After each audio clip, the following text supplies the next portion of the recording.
Since the teacher who taught Ayla had passed away, it was evident that it would affect her in some way. Cloud's absence also embarrassed her.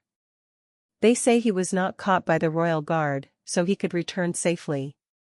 Now that he knew Byron's identity, he planned to show him that his abilities were gradually improving so that he could join the ducal family as soon as possible. However, due to an unexpected variable, things were getting strange. He couldn't imagine how things would end, so his mind was confused. Without realizing it, Ayla drew random lines on the paper where she was taking notes. The ink marks crisscrossing here and there seemed to be in his head. He put away the writing utensil and paper, careful not to spill ink on the table. He lay down and tried to sleep, but it was a night when it didn't look like he would fall asleep easily. "Is this place?" A man stood in front of an old inn. The sign said Poinsettia Inn. "Hey, excuse me." The inn was so quiet and peaceful that you didn't know if it was open, but the man knocked on the door while he was there on business. "Is it there?" But no matter how much he knocked on the door, there was no response inside the inn. He was starting to get angry. After a long time. "Who are you? What brought you here?" A nervous-looking man opened the door and walked out. At first, he was surprised and asked why he spoke so casually, but upon seeing it, he froze. At first glance, the tall man had a well-built body and an intimidating appearance. He wore ordinary, or rather tattered, clothing, but he had an unusual presence that was not completely hidden by the clothing. "Shit. I thought it was a simple task and decided to do it quickly. It was just a matter of going to an inn and giving a woman a letter." The reward was quite large, so he wondered how lucky he was. In some ways, it should have seemed strange to him that they would pay such a large sum for such a simple task. "Hey, there. Is there a guest named Capella at the inn?" The man did not want to appear intimidated by that big man, so he opened his mouth with great force on his shoulders. That was the best. He did not have the courage to respond to the man's informal language with the same informal language. "What is your business?" At the mention of Capella's name, the man's already stern gaze became even sharper.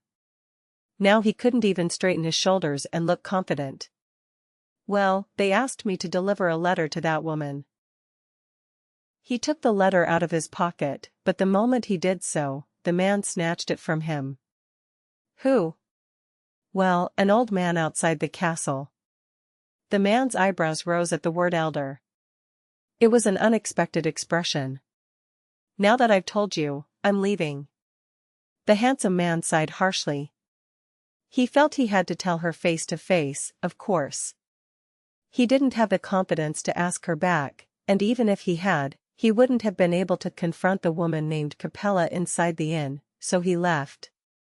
Vince Midland, a knight under Byron who was watching the man walk away, looked at the letter the man had given him with a puzzled expression.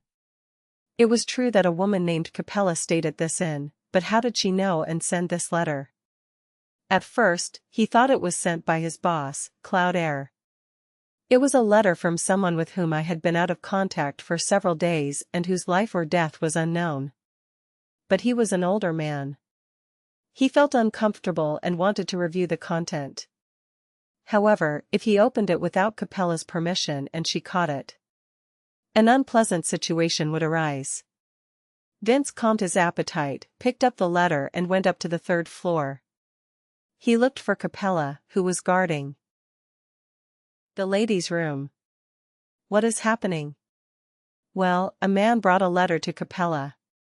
He wondered if that was how the man in front of him felt a moment ago. Vince was very scared, but he handed her the letter carefully. Capella was one of those beings. He had no special powers, but curiously, he became smaller when he was in front of her. It could have been because Byron was acting as a host in their group since his wife was not there, but even leaving that reason aside, there was a strange feeling of intimidation in Capella. It's Cloud's handwriting. Capella's expression brightened as he opened the letter. The news came at a time when he was worried about his brother-in-law, who had not heard from him in several days. Vince's rigid face lit up at her words. He was equally worried about Cloud. But the joy was short-lived. I need to see my lord. Capella's expression darkened as he read the letter. Then he went to find Byron and left him a message asking him to look after the lady for a moment. Mrs. Capella? Vince tried to call Capella urgently, but she didn't even look back. Thanks to this, she ended up taking on the role of babysitter for a girl she knew nothing about. Did a letter arrive? From Cloud? Yes, my lord. Capella urgently visited Byron and hurriedly handed him Cloud's letter. Byron, who was desperately waiting to hear from her, read it quickly. This is a disaster. Byron quickly finished reading Cloud's letter, leaned back heavily in his chair, and sighed. It was a truly embarrassing situation. The letter began with an apology to Byron. It was a request for forgiveness not only for not having followed his orders, but also for his true identity having been discovered by the guard of knights that accompanied the prince. However, Byron's thoughts were so complicated by what followed that he felt a severe headache. This headache was not just a consequence of the alcohol I had drunk the day before. What should I do, my lord? Even now, the Imperial Guard was tracking him throughout the city. Luckily, the Poinsettia Inn was on the outskirts, so the guard had not yet invaded the city, but it was as obvious as seeing fire that a search party would arrive soon. The good news among the misfortunes was that Cloud soon escaped from the city. Hearing the sentence that he was nursing his wounds somewhere, Byron felt devastated. It wasn't the worst yet. It was truly lucky that Cloud was alive. Cloud was indispensable to Byron. He told him not to return if he did not succeed in his mission, but he could not be serious. In reality, the few days he was away were hell.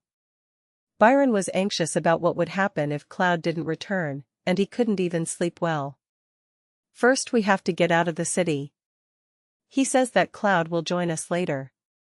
They had to get out of there, from Agrio Castle, as quickly as possible. But, my lord. Capella opened her mouth in a worried voice.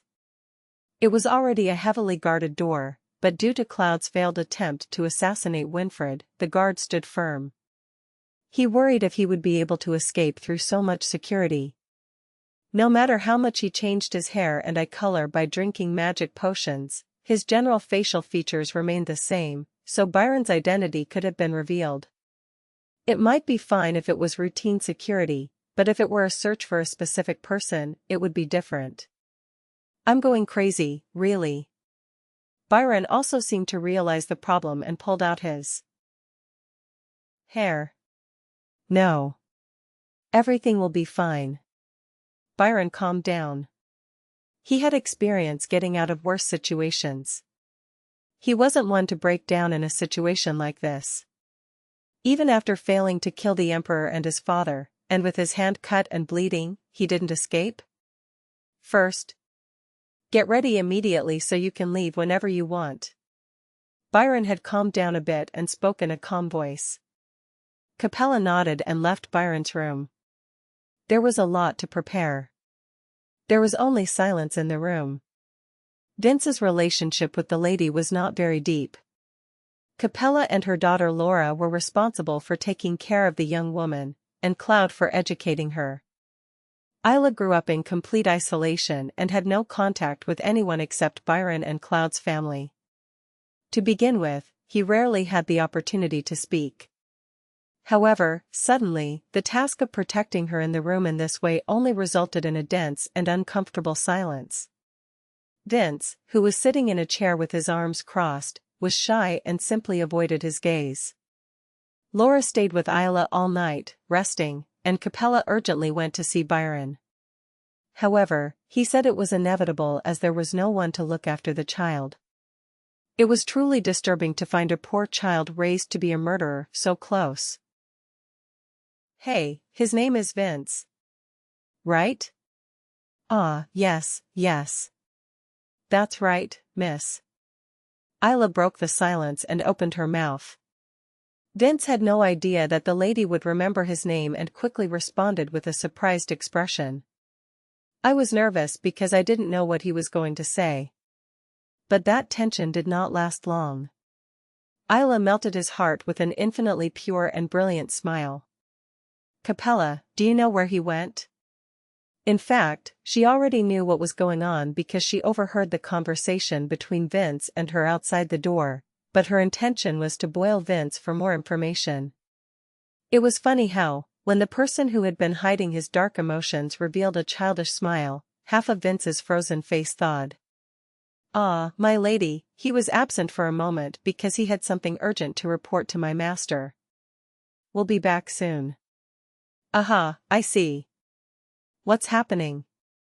Ayla asked again with wide eyes, like an innocent child. It pretended to be an innocent curiosity that could not be seen as a trick.